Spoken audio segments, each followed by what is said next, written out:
The first big solo decision of Kamala Harris's new campaign could be less than 2 weeks away. It's one of the most accelerated vice presidential searches in modern American history, with Harris racing to round out her ticket well before the Democratic convention opens in Chicago on August 19th.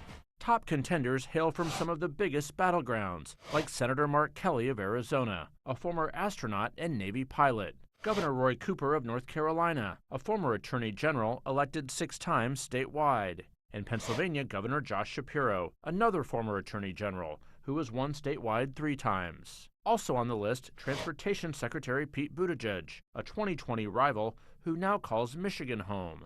Minnesota Governor Tim Walz, a veteran and former teacher who served more than a decade in Congress, and Governor Andy Beshear of Kentucky, a rare Democrat elected in a deep red state. The search is well underway through private vetting and somewhat public auditions. This is the Vice President's 15th trip to the most military and veteran-friendly state in the country. Harris has a long relationship with Cooper, effusively praising him just last week in Fayetteville. My dear friend Roy Cooper.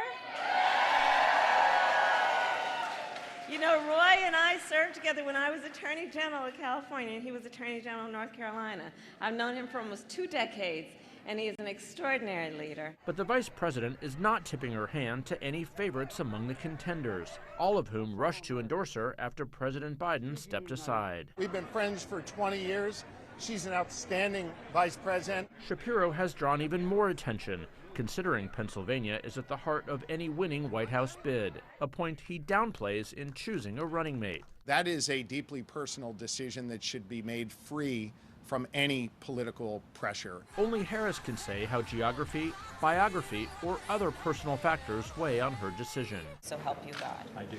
Congratulations, Senator. On Capitol Hill this week, Kelly was not eager to talk about any vice presidential shortlist. Again, this is not about me.